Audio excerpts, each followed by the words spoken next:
Ah, la vie. Je suis sûre que je ne suis pas la seule, mais je me suis plusieurs fois posé la question de savoir pourquoi ceux qui font le mal ou qui ne sont pas en Christ parviennent parfois à vivre une vie normale. Et c'est comme si en fait rien ne leur arrive, ils prospèrent même. Et à côté, tu as ceux qui ont donné leur vie à Christ, qui font tout, qui prient, qui jeûnent, qui vont à l'église, qui font tout ce que vous pouvez imaginer. Mais malgré tout, ils souffrent tout le temps, ils sont tout le temps éprouvés. Vous avez déjà pensé ainsi, n'est-ce pas? Et c'est alors que j'ai compris que le diable peut donner à la première catégorie de personnes un semblant d'épanouissement. Vous savez pourquoi? Juste pour les maintenir sous son joug. Parce que s'ils commencent à trop les attaquer, ils vont chercher la solution et ils risquent de trouver Jésus. Mais à partir du moment que tu donnes ta vie à Christ, tu dois comprendre que tu deviens une cible pour le monde des ténèbres. Parce que tu as choisi ouvertement d'être du côté de Dieu.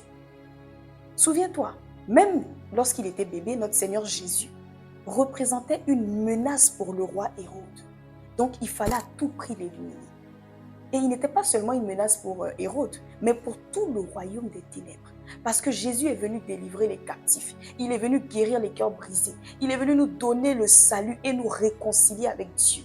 Donc le diable, il ne te combat pas uniquement à cause de toi-même, mais à cause de ce que tu portes, à cause de ce que Dieu t'a appelé à être et à accomplir. Donc je veux te dire quelque chose. Parfois, tes combats révèlent ta destinée. Ils sont proportionnels à elle. Le diable te combat parce qu'il sait que par toi, Dieu va emmener la délivrance dans ta famille. Cette famille qui depuis longtemps est sous son emprise. Il te combat parce qu'il sait qu'au travers de toi, plusieurs vont quitter son camp pour se tourner vers Jésus. Il te combat parce que par ton histoire, même si elle a été douloureuse, plusieurs vies seront restaurées. Alors il va chercher à t'anéantir. De la même manière que notre Dieu a des projets de paix, le diable a des projets de malheur. Et donc, ces attaques ne sont pas au hasard. Voilà des exemples que je peux te donner. Si par exemple, il sait qu'au travers de ta richesse, tu seras un grand canal pour l'avancement du royaume de Dieu, il va tout faire pour te maintenir pauvre, endetté, misérable, te faire dépenser n'importe comment, soit par des maladies ou des problèmes qui surviennent soudainement quand tu as de l'argent. S'il sait que, par exemple, tu donneras naissance à un général de Dieu, à une femme de feu qui va déranger ses œuvres, il peut même attaquer tes entrailles, ta fertilité, juste pour t'empêcher de concevoir. S'il sait encore que tu as appelé à être un homme ou une femme de puissance, une personne que Dieu va utiliser dans le domaine de la guérison, il va s'arranger pour te maintenir dans la maladie, te clouer, te rendre dépressif, t'empêcher d'être productif dans l'œuvre de Dieu. Si tu es appelé à accomplir de grandes choses, il va tout faire pour te faire tourner en rond, pour que tu fasses de mauvais choix, pour que tu procrastines, pour que tu gaspilles ton temps, tes ressources, ton énergie. Il va même t'entourer des mauvaises personnes qui vont venir dans ta vie te vider. Ils ne vont rien apporter de bon dans ta vie. Ils vont te drainer, te détourner de ta destinée. Donc tu n'es pas n'importe qui, cher enfant de Dieu. Si tu avais envie d'abandonner, lève-toi, redresse ta tête et prends courage. Ne laisse pas les attaques du diable t'intimider. Ne laisse pas les situations difficiles t'amener à douter de toi et surtout de Dieu. Parce que c'est ça le but, te faire abandonner. Au contraire, que les épreuves te poussent dans la présence de Dieu. Fais comme Anne. Tu sais, aussi longtemps que Anne pleurait, Anne dans la Bible, aussi longtemps qu'elle pleurait, qu'elle se lamentait à cause de sa frustration de ne pas être mère et des moqueries de sa coépouse Pénina, Samuel ne venait pas. Mais le jour où elle a déversé son être entier dans la prière, dans la présence de Dieu, tout a changé. Quelque chose d'étrange s'est produit. Elle n'a pas prié comme d'habitude. Elle a prié de manière inspirée. Cela a fait en sorte que ce jour-là, sa douleur qu'elle ressentait a rencontré le besoin de Dieu. Et elle a dit, Seigneur, si tu me donnes un fils, je vais te le consacrer. Dieu s'est dit, waouh, intéressant. Vous allez comprendre pourquoi. Dieu a vu son intérêt dans la prière. La parole de Dieu nous dit, dans 1 Samuel 3, verset 1, le jeune Samuel était au service de l'Éternel devant Élie. La parole de l'Éternel était rare en ce temps-là. Les visions n'étaient pas fréquentes. Donc, on comprend que c'était une période où la voix de Dieu était rare en Israël et donc Dieu avait besoin d'un serviteur. Et Samuel est venu justement au moment où Dieu voulait justement restaurer sa voix parmi son peuple. Alors le Seigneur a répondu à la prière de Anne parce que sa requête s'alignait à son plan. Donc cette vie, elle est beaucoup plus spirituelle qu'on ne le pense. Et le monde spirituel ne réagit pas à tes pleurs, à tes plaintes, à tes murmures, mais à la puissance que tu déploies dans ta prière fervente et persistante qui est alignée à la volonté de Dieu et à ton obéissance au Seigneur. Peut-être que toi aussi, tu es comme Anne, tu désires enfanter. Pas forcément un enfant biologique, ça peut être un enfant biologique, mais ça peut être aussi un projet, un ministère, une promesse, une destinée glorieuse.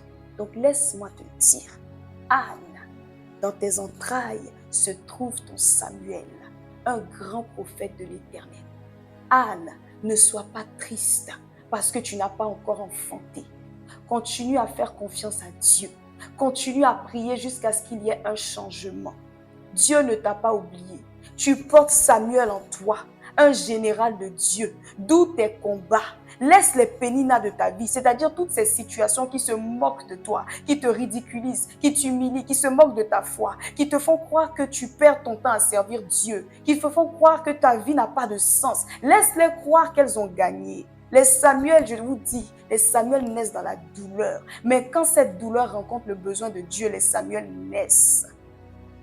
Oh, et lorsque cela arrive, Dieu se lève pour toi. Il met dans la confusion tous tes ennemis et tous ceux qui t'affligent. Encore une fois, le monde des ténèbres attaque ce qui représente une menace pour lui. Il y a un dicton qui dit que si tu marches, que tu ne rencontres jamais le diable sur ta route, ça veut dire que vous marchez dans la même direction. Mais si c'est le contraire, si tu as l'impression d'être sans cesse combattu, alors comprends que ta destinée dérange le royaume des ténèbres. Mais j'ai une bonne nouvelle pour toi. Jésus-Christ est apparu pour détruire les œuvres du diable. Alors, ne te comporte plus comme une victime. Sois une terreur pour le royaume des ténèbres.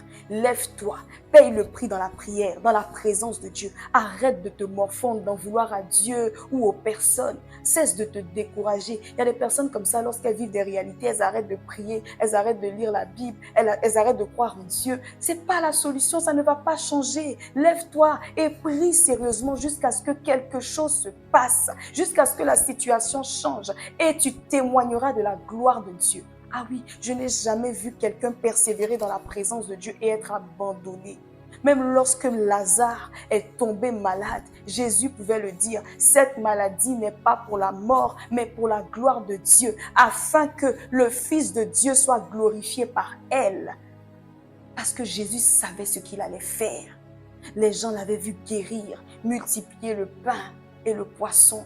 Mais Jésus voulait alors se révéler comme celui qui est la résurrection et la vie. Alors ce que tu vis, ce n'est pas pour ta destruction, mais pour la gloire de Dieu. Alors ne baisse pas les bras. Dieu a déjà tout prévu pour que tu t'en sortes. Il ne t'a pas oublié. Continue de persévérer. Ne lâche rien et tu verras la puissance de Dieu. Amen. Nous sommes arrivés à la fin de cette vidéo. Je te remercie de l'avoir écouté jusqu'au bout. J'espère de tout cœur que tu as été fortifié. Et si c'est le cas, merci de liker la vidéo. C'est gratuit, ça ne coûte rien.